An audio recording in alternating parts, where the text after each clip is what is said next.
Hey everybody, once again this is Matthew with Watty's channel. As always, I really appreciate you tuning in to watch my next set of feature videos. We are sticking with the WWF Hasbro review. So we are on the first release of the 1994, which is Series 8. Now again, Series 8 only consists of 6 figures, so a very small amount to discuss today. But as we've seen in the last video, 6 figures, 40-minute video, so I'm going to try my best to kind of not give as many backstories or anything like that in this video. Now, there are a few things I want to talk about, so with certain characters, certain figures, yes, I will, add a little bit extra, but overall, I'm going to just try and stick to the figures themselves as much as I can, and if I fail to do that, sorry.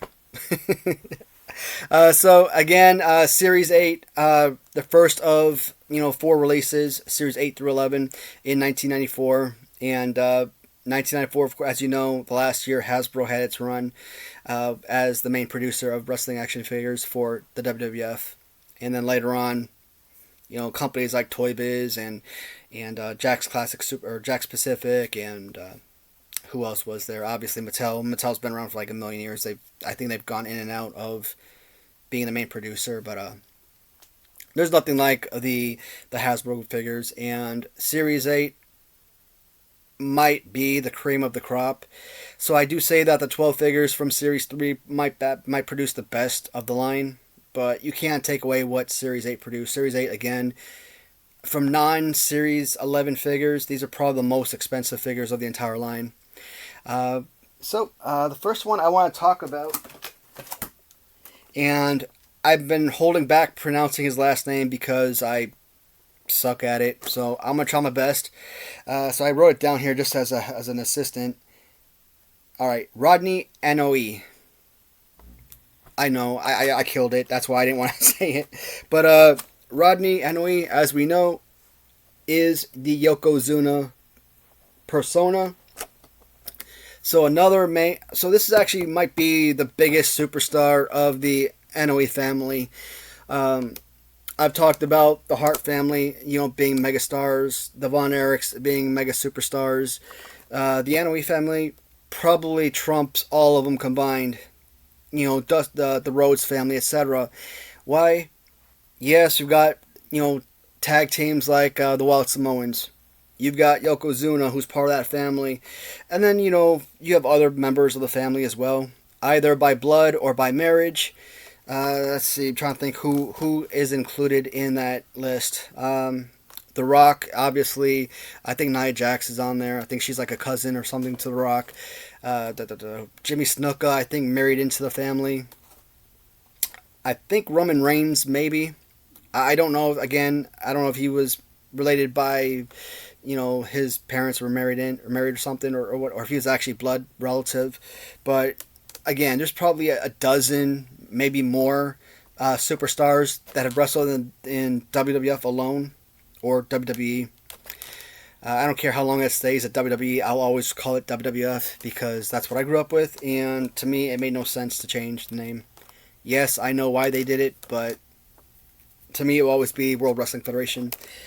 Yokozuna, as we know, when I did the My Favorite Hasbro tournament, was my all-time favorite Hasbro figure. I could have gone with Series 8, I could have gone with Series 11. I prefer the color scheme of the Series 8. So this is, in my opinion, the most perfect Hasbro ever created. And if you're looking at a list of all of these different figures made from different companies, this would have to be a top 5, top 10 figure if it didn't come in number 1. It's just an incredible piece. And of course, with a lot of my figures, not only do I enjoy putting belts on them if I can, but I also try getting these extra accessories. And this is one of the reasons I don't like these Velcro belts, because they're so unreliable. For producers of these type of belts, please stop making them. I mean, they really are trash. I find a few good ones like this here and there. I've talked about my buddy Rob Jackson, who creates something very similar and uses like a little felt material or something. That seems to hold pretty well. So I'm okay with those. But like these that are just like foam or whatever, they're trash. Absolute garbage. I only buy them, or I've only bought so many in my past because I wanted belts for the figures, but as you can see, they don't work at all. So, again, another very simple, well, he can't do it with the robe on, but, it's just a little stomping, you know what, in Series 7, I didn't read off the card, so I didn't tell you what the action feature was for all of the figures. I'm sorry about that. I know I've been missing out on doing that recently, but he comes with Sumo Smash. And again, it's just, up, down type of pose. And again, I talked about this particular man several times in the past. Raheem Sadru. I don't know if I've actually got an Instagram or Facebook type of thing off him. I bought from him. I bought belts like this from him, I think back in January 2021 or something. And since then, I don't buy through eBay. I PayPal him the money, but he'll send me a list of things that he has, and all these amazing customs like the Kamala mask and stuff. I buy from him, and again, a little bit more expensive, but it's worth it. But that is the Sumo Smash. Yokozuna. When he first entered the World Wrestling Federation, I think he was somewhere in the neighborhood of 500 pounds. 505, 5 1/4, 525, something like that, So, he was a crazy fun wrestler. And in fact, what is very common in wrestling, especially in the Vince McMahon WWF, is, taking these guys from Hawaii or from the Samoan Islands or whatnot, and basically turning them into these Japanese professional wrestlers. He had the size to be a sumo wrestler, so, why not? And I can't remember if that was Vince's idea or if it was Rodney's idea, but they created one of the most legendary and iconic characters in professional wrestling history. And, what I really love about this particular figure is one of the things that he does is, climbs to the top rope and does that little, crush, right? So you're basically sitting on his chest. And when you look at the figure, it looks like he's actually seated. So, as far as design of the figure all around, it's an absolute beauty. So I brought up this figure, Bam Bam Bigelow. You have Bigelow, you have Earthquake, you have Typhoon, all with the same body type. You couldn't take Yokozuna and give him that type of body. So creating their own mold for Yokozuna was absolutely amazing. And he's only one of a few figures that actually has his own mold. Again, as you guys know, Hasbro, that's all they do is recycle bodies and create different characters, just swapping out the head, new paint job, etc. One of the things that I really loved about Yokozuna, I think it was, I want to say it was Yokozuna and Vader in a Royal Rumble match. I want to say 95. It may not have been Vader, but it had to be a very big guy, so it may possibly Vader. Anyways, they're on the ropes, and they're obviously tilting over, and Shawn Michaels comes up, throws them both out. So that's 1,000 pounds of weight right there, thrown out by one man. So that was always incredible. Obviously, as a heavyweight champion, I think it was a multiple-time tag team champion, at least one time with Owen Hart. Probably the most successful member of his family. Some today may argue, be like, well, if Roman Reigns is part of that family, wouldn't Roman Reigns or The Rock be more successful? I don't know. I think I may have got a very little glance of The Rock before I stopped watching wrestling. Roman Reigns, the only time I've ever seen him wrestle is in Royal Rumbles, because I've gone back and watched quite a few, on YouTube. But I really do not know a lot or anything about Roman Reigns, to be honest. But at least at that time, no one was more successful than Yokozuna. So, one of the things I've always talked about is the Independence Day 1993. So, July 4th, fans, wrestlers, they were on this decommissioned Navy ship, the USS Intrepid, and they were having this body slam matchup. So, Yokozuna, Mr. Fuji, they came together. Anyone that could just body slam me, bam, I'm going to meet you at WrestleMania for the heavyweight championship. And no one could get him up. You had wrestler after wrestler. You had guys like Macho Man, for example. I only remember like 3 guys. I always talk about Luger, Macho Man, Corner Crush. I really couldn't remember anyone else that may have been participating in that. And Yokozuna, Corner Crush at that time was really the only guy that was able to get him off his feet. So, when they all failed, on helicopter, in comes the narcissist. So, we have the narcissistic, I'm not even going to try and pronounce that, narcissistic knockout. I still don't think I pronounced it correctly. But, Lex Luger. Forget the narcissist Lex Luger, just call him Lex Luger. So, Lex, we all know how obsessed Vince McMahon is with his bodybuilders. Guys with this type of physique. The total package, Lex Luger in WCW. At this time, Vince McMahon was really pushing Lex Luger to become the next Hulk Hogan. But as you know, there really is only one Hogan, and really no one's going to be able to compete or compare to the Immortal One himself. So, Lex Luger, his gimmick was, he comes into the ring wearing his little fancy cape and everything, and he's got his full-length mirror. And he's there, and he's just kind of like looking at the mirror, and he's posing, doing his little bodybuilding, poses and whatnot. And that was it. That was like, he was a, he was a self-involved character.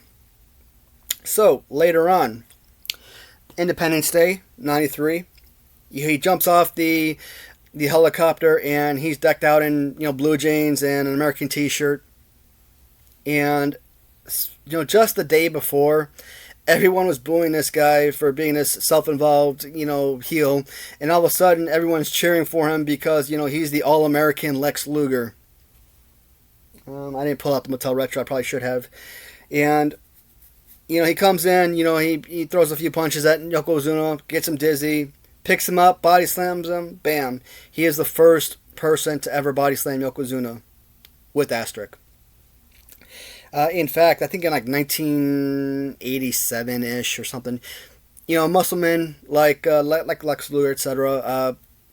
I think Ron Simmons may have actually been the first person to ever technically body slam Yokozuna. And I think in 1994, on one of those house shows, I don't know if it aired or not. We only caught like a preview. Mabel was another one of those guys to body slam Yokozuna. So, Yokozuna picked up Mabel, slammed him like nothing. Later on, Mabel, turned a favor, body slammed him. And then the following year, 95, you had Ahmed Johnson in his first appearance, body slamming Yokozuna. But when Lex Luger picked up Yokozuna, at 550 pounds at that time, probably even more than that, I highly doubt from a dead drop that Lex Luger can body slam Yokozuna. So obviously Yokozuna had to jump up a little bit in order to help him slam him. And even then, the way that his arms were wrapped around his body, he barely had a grip on him. So in reality, was it a realistic body slam? No. Obviously it was Yokozuna assisted body slam. But at that time, with that particular character, Lex Luger really was the only one identified as being the only person to body slam Yokozuna. His action figure, again, very, very common. They've used this pose a million times in Hasbro. Hulk Hogan, Series 1. Axe in Series 1. Ultimate Warrior in Series 2. British Bulldog in Series 4. Series 5. Who was in Series 5? I'm trying to think if there's someone else in Series 5. I think there was. Series 6. I don't think anyone in Series 6. But, very common. The Series 8 Lex Luger, the Series 11 Ludwig Borga, etc. I'm trying to look around and see if there's anything else that really stands out. One of the most common poses you'll find, and you'll see this a lot with the Mattel Retros as well. And so, with Lex Luger, because Vince was, really building him up to be the All-American Lex Luger and basically, assume the role that Hulk Hogan once possessed. Put him on like this across the country, bus. And what I'm thinking, or what I've learned, is he wasn't actually on that bus. Like, he might have like flown into, let's say that bus was in Chicago, for example. He would have flown into Chicago, then joined the bus ride, and kind of been like traveling the countryside as this All-American wrestler. I just don't think he had the know-how of how to really communicate to the crowd. He really couldn't talk the game that Hulk Hogan did. So, they did that for like a year or something, and it just didn't work out to their liking. In 1994, right there along Bret Hart. If I want to talk about this now, I'll talk about it later. No, I'll talk about it now. In 1994, he and Bret Hart were the first guys to go over the top ropes together. Some people feel differently. One person touched before the other, but the idea was they both touched the floor at the same time. They both wrestle Yokozuna at WrestleMania. So 1994, that would have been, WrestleMania 10, I think. Yeah, so they did a coin toss. Simple enough. Lex Luger won, so he was the first person to face Yokozuna. He lost that match. Later on, Bret Hart got his opportunity that same night to face Yokozuna. He lost. What happens? Hulk Hogan enters, beats up Yokozuna for like 2 seconds, drops a leg on him, bam, he's regained his title. But so that's basically the highlight of Lex Luger. In around 94, between 94 and 1996, you had the $1 Million Corporation, and for the longest time, $1 Million Man, as the stable leader, as the manager, was trying to acquire the rights, Lex Luger, but as the All-American Lex, obviously he wasn't going to turncoat and join up with them. But he was tag teaming with Tatanka at the time, and Tatanka was constantly, because he kept saying $1 Million Man around him, kept thinking that he had joined forces with $1 Million Man, calling him a traitor, a coward, yada yada yada yada. And it turns out that Tatanka was the one that actually turned on Lex Luger to join the $1 Million Corporation. And in next series, with Series 9, the re-release of Tatanka, this story will come up again. Lex Luger, he ended up going back to WCW, because in the 90s, you had WCW, you had WWF. You just basically, batted back and forth, which promotion you wanted to work for, once a contract ended. He didn't have the push that he had the opportunity. He just wasn't very successful. So that is the narcissist Lex Luger. Once again, the action figure. Next up, we will go with the Undertaker. So, getting this particular figure on card, was a massive accomplishment, because generally, the Series 8 Undertaker with Cloak on card is like a $500 to like $1,200 figure. And I think because I bought this from I think I got this from a seller in Portugal, Spain maybe, I don't remember, but it was an overseas seller, and I think I was like the only bidder on it. And a lot of these expensive figures that I acquire, I think I only get them because I'm like the only bidder. And kind of a side note, what I talk about on eBay, if you're a seller and you start the auction at like 99 cents, you might sell that item for a ridiculously high price. But if you start the price very high, so like if I start this at like $400, you might not get a single bid on this. But if I start the bid at like a penny, this might end up selling for like $700, $800, $900. And I hate the way that works on eBay. It's like, if you would pay that money, why wouldn't you have bought it at $400 starting bid price, right? So I kind of do that with a lot of my stuff. I start at a bid price that I'm interested, or I'm comfortable accepting, but I never get any sales. So recently I've started listing all my stuff for a penny, and I'm gonna see if that helps any. But I'll keep you guys updated with that. But Undertaker, this right here will always be my Undertaker. This Undertaker where he's like a biker, or that, I still haven't looked it up. The one where he's like I don't know. He's got like these disciples and stuff. I don't know what the heck that gimmick was. I mean, yeah, he was still the Undertaker, and that's what makes him one of the most important wrestlers in history, is the fact that he kept the same name, or relatively the same gimmick for the most part. You know, he was always the dead man regardless, but he kept the name for 30 years.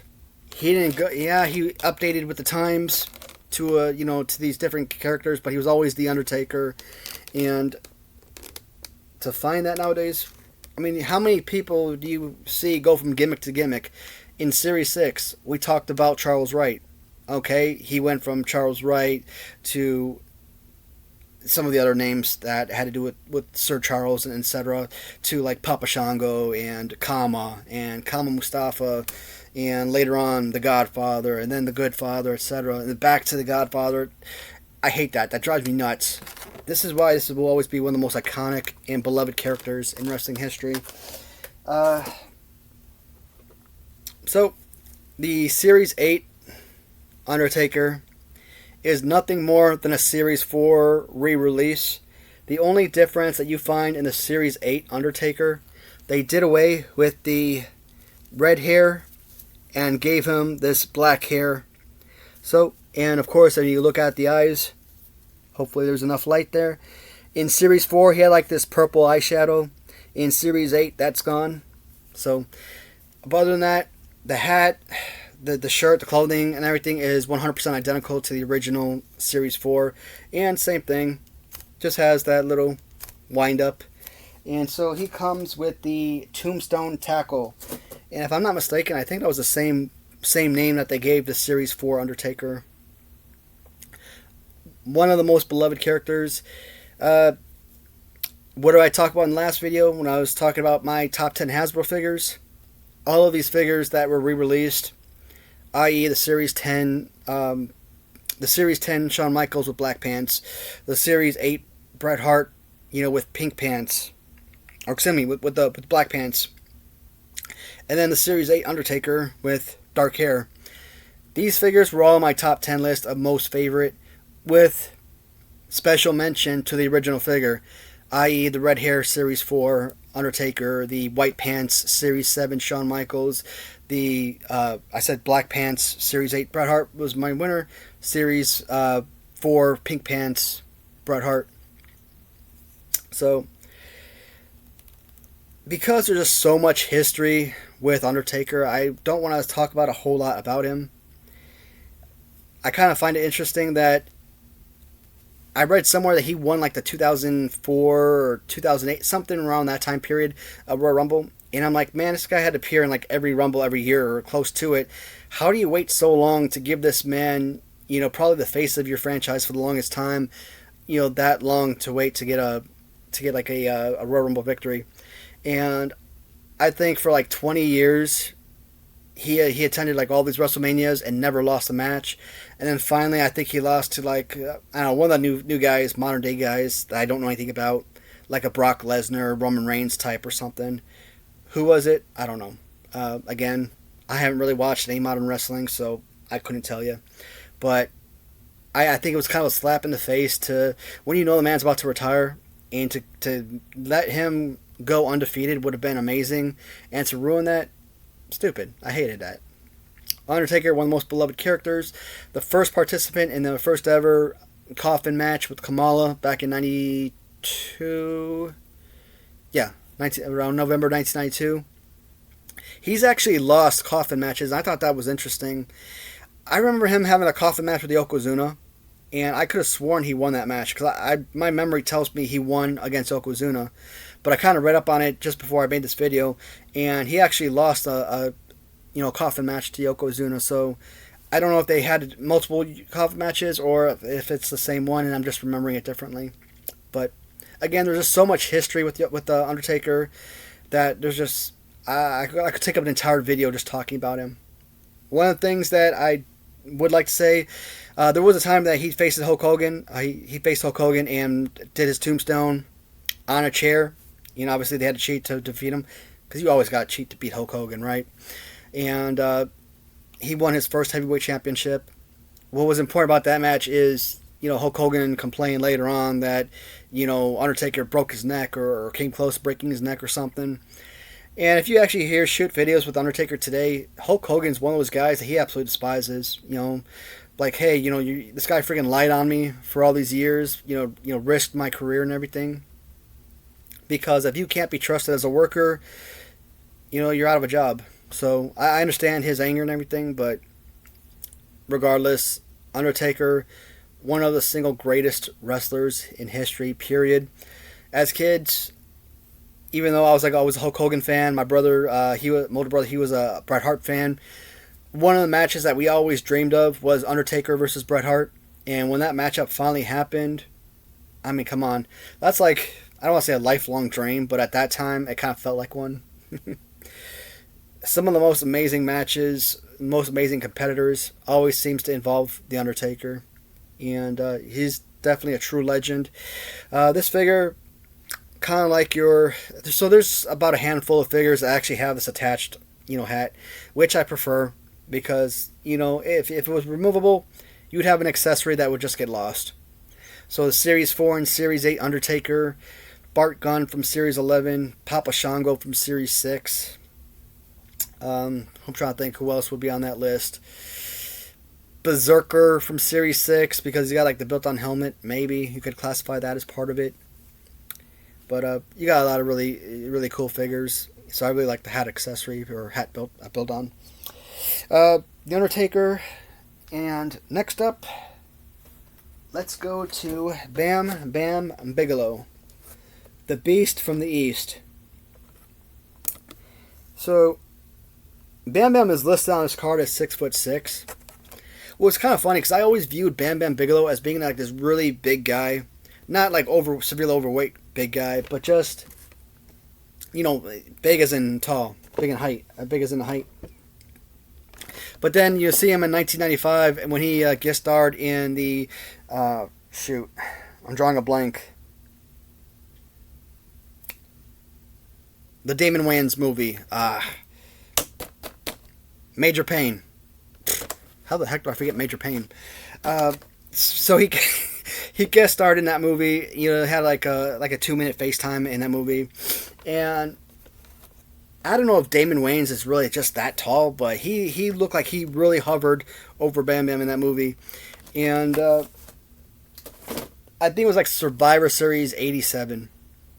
And I talked about it plenty in the past. One of the things that I've always mentioned is how you had these really big fellas, Andre the Giant, King Kong Bundy, One Man Gang. I think you also had Rick Rude in there, and I think Butch Reed was another one, making up the bad side. And then on the good side, you had Hulk Hogan, you had Bam Bam Bigelow, you had Paul Orndorff. I'm trying to think who else was part of that team. But I can't remember who the last two guys were. But anyways, so Bam Bam Bigelow, after Hogan had just got eliminated, Bam Bam Bigelow was the last guy. And he had to go against these last three Titans. And one of the things that I loved, I think it was against, he was fighting One Man Gang. And he kind of used the ropes to kind of lean back and slingshot himself over the ropes and to pin One Man Gang. And then he had to square off against King Kong Bundy, or maybe it was the other way around. No, I think he pinned Bundy, then he pinned One Man Gang, and then he squared off against Andre the Giant. And Andre just tossed him around like he was a rag doll. That entire match was so exhilarating up until the last 2 minutes or so when Andre entered the ring. Then it kind of was boring as heck, and obviously they're going to give Andre the victory, but Bam Bam really fought his soul out on that one. That was a really good matchup. One of my favorites watching him. So he was actually a member of that stable with Ted DiBiase with the $1 Million Corporation. And one day, one of, I forget who it was. So a wrestler invited a pro football player to the ring, Lawrence Taylor. And, Bam Bam kind of attacked him. And, it was maybe unprovoked, perhaps. But, obviously Lawrence Taylor had obviously a lot of anger because, hey, this guy just, tried to hit me and everything, tried to assault me. Obviously, I'm going to be angry. So it kind of had this really big build-up. I think it was a WrestleMania match or something. I don't remember. I remember the beef with Lawrence Taylor. I don't exactly remember what matchup it was. It could have been a SummerSlam for all I can remember. And with all of these different VHSs, I keep talking about wanting to watch them, but I never do. I guess because my only VCR is here in the basement, and I really don't like coming down here other than to look at my displays. But to watch TV down here, I really don't like it. But he really, I mean, for someone who has never wrestled professionally, he really made Lawrence Taylor look good in that matchup. And of course, Lawrence Taylor was going to win. That was always bound to happen. Bam Bam Bigelow, I don't think he ever was Intercontinental Champion or Heavyweight Champion, Tag Team. I think he wrestled in Japan, and he may have been really solid out there, but all these different promotions that this man was part of, and I'm like, why would you not make Bam Bam Bigelow champion? This was one key character of childhood. I absolutely love the figure. Again, it's just like another, natural disasters type figure. Arms go up and down, bam. But the overall body pose is exactly the same. Kind of like the same way as Earthquake and Typhoon. You got to kind of stretch the feet out a little bit in order to kind of balance the figure so he stands up on his own. A good looking figure. If you want a Bam Bam nowadays, you're looking around $50 or $60 for this figure. If it's mint, it can go as high as $75. And yeah, I mean, one of my favorite pieces. Again, this is why I talk about why Series 8 is like such a fantastic piece over here. Series 8 has some of the greatest figures. Yokozuna is number 1. I mean, Bret Hart, I think I had number 3 on my top 10 list. I think Undertaker was probably like number 6 or 7 on my top 10 list. So, 3 out of 6 figures on my top 10. Bam Bam Bigelow is probably a top 20, top 25 figure perhaps. So, Series 8 is just so full of so many amazing pieces. And so we looked at one guy we didn't look at. And I don't have the figure, or the figure on card, but the Series 8 Bret the Hitman Hart. Identical for the most part to the Series 4, except a couple things. They swapped the color scheme. In Series 4, he had a black shirt with pink pants, and then they swapped it here, and they also added this extra detail to the actual figure. So there's a reason why, Bret Hart Series 8 is a number 3 figure. This particular Series 8 Bret Hart, you're probably looking at like $100 to $200 figure loose. I don't care who's selling the Series 8 Bret Hart, if they're a new seller and they're selling their first item, or if it's someone who sold 30,000 items over the last 10, 20 years, whatever. This figure will always sell for triple digits. And if you're a collector or reseller, it's really hard because you could never get this one for a very fair price. That's okay. When it comes to this one, any figures I do buy for resale purpose, it's because I want to put them as part of a lot. Like if I'm selling all Series 8 figures in one lot and I don't have a Bret Hart, I'll buy one just to kind of make that series complete. But just an amazing figure all around. Perfect body pose.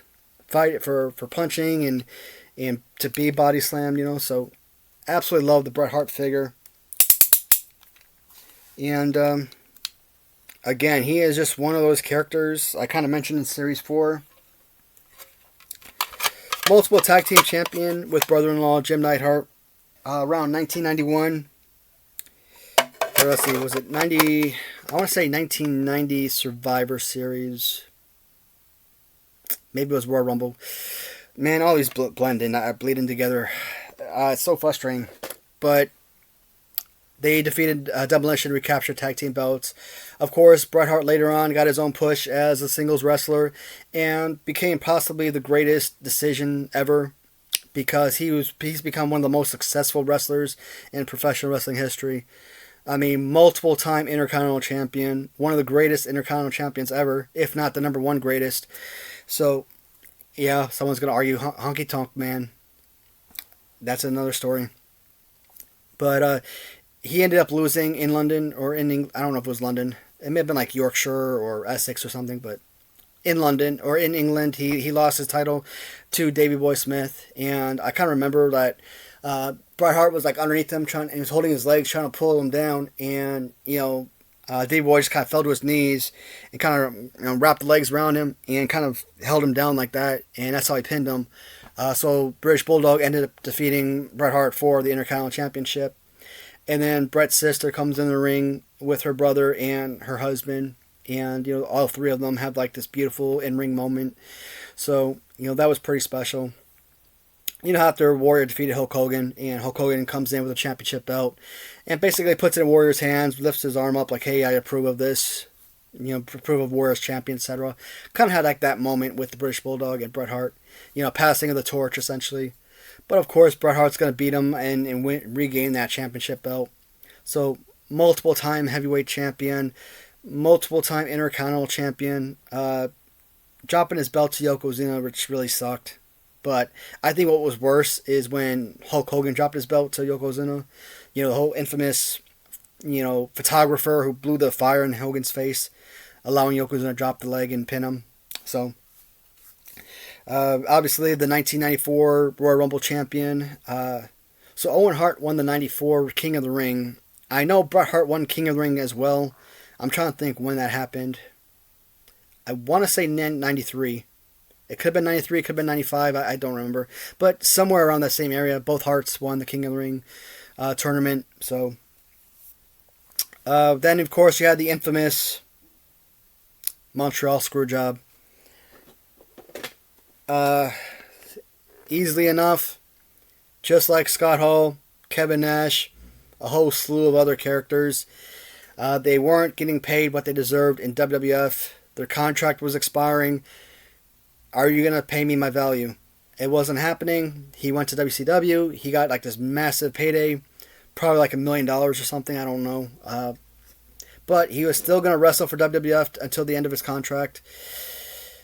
Vince McMahon did not want him to take the heavyweight championship to WCW and risk having an on-screen embarrassment where they throw the championship belt in like the garbage can or something like that. So, he wanted to drop it to Shawn Michaels, and Bret Hart didn't want that to happen. He didn't want to lose in Canada, so they had like this hour-long match. No victor. They sent him back in the ring. Shawn Michaels actually gets Bret Hart in a sharpshooter, and referee they call quits. So Bret Hart obviously didn't submit, but he's like, what the heck's going on? He legitimately spit at Vince McMahon at the end of the match. That wasn't just like that wasn't staged or anything. Like, he was seriously ticked off about that, and I think anyone would be. So Bret Hart does go to WCW, win multiple championships there as well. He just wasn't the same character. It's very hard for most wrestlers to have like significant success in one promotion, then go to another and continue on that success. Hulk Hogan may have been like a potential heavyweight champion in AWA. Didn't get that push. Went to WWF. Was one of the greatest megastars in history. Went to WCW. Still won some titles. Still did pretty solid work. But even his in-ring, competition wasn't the same. Like, compare his WCW bout with Ultimate Warrior against, his WrestleMania, WrestleMania 7, I think. Let's see, 7 was against Sergeant Slaughter, so maybe WrestleMania 6. Anyways, so we've looked at Undertaker, Bam Bam, Yokozuna, Bret Hart, Lex Luger. So the last one we haven't looked at is Simply Perfect. Mr. Perfect. So, again, this is the exact same figure you would find in Series 3 with Mr. Perfect. Mr. Perfect is another one of those characters who received multiple releases. So, in Series 3, kind of give you an example. Literally the exact same figure. And in fact, some people who don't know any better, because I've actually seen this, like, they question whether or not it was a custom. Reason being, dual singlet. But the Series 8, Mr. Perfect, So Series 3, Mr. Perfect sells for about $20 to $30. Series 8 will go for somewhere in the $40 to $60 range. Sometimes, mid 70s. But essentially, I would call a Series 8 about a $60 figure.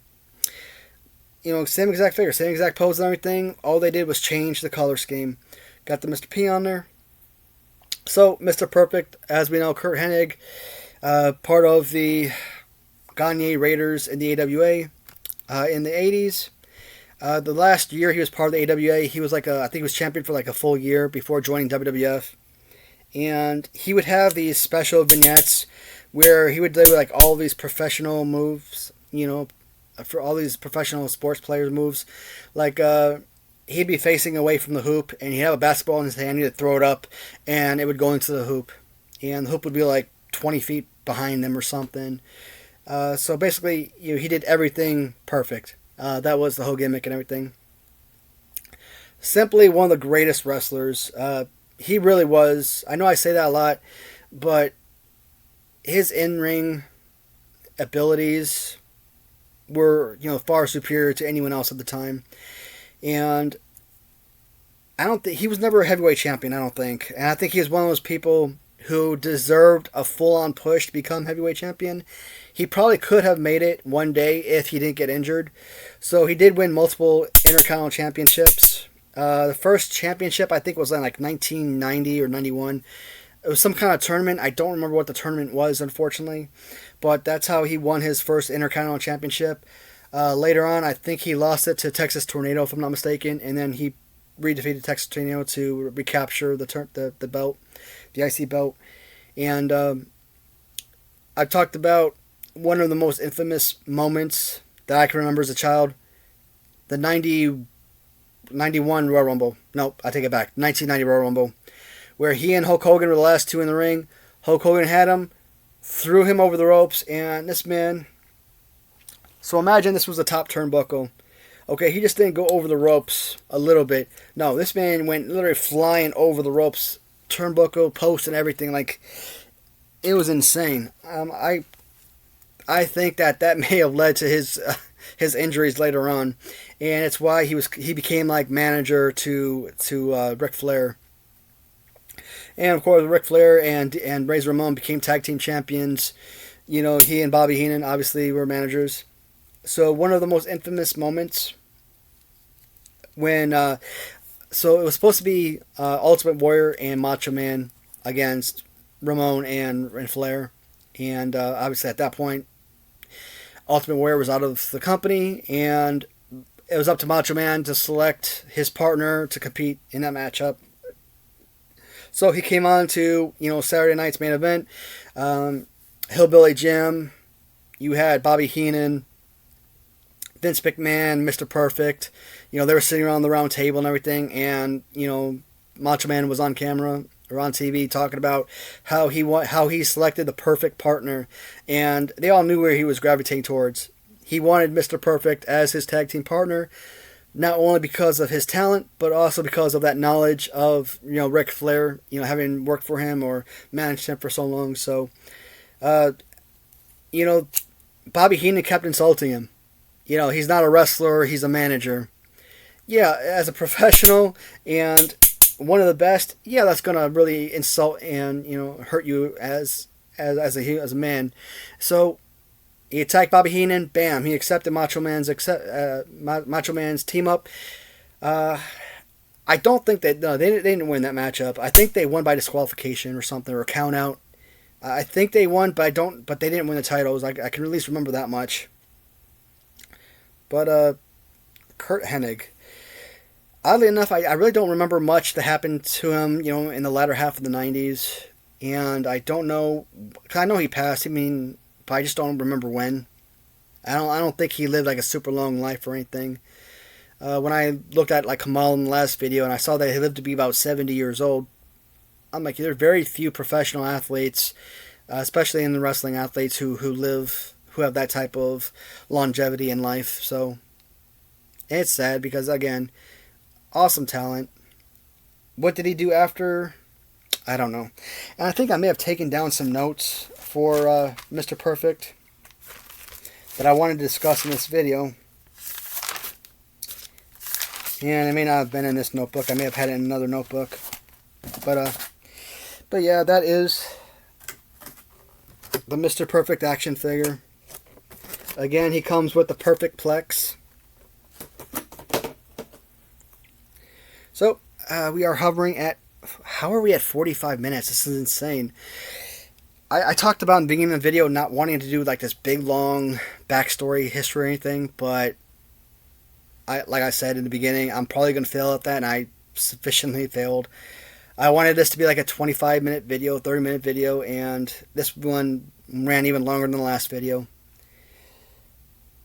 But if I really want to get series 9, 10, 11 all in one video, I'm really going to have to stop talking about back history and just focus on the figures, because I know a lot of people don't like these 30, 40, 50-minute videos.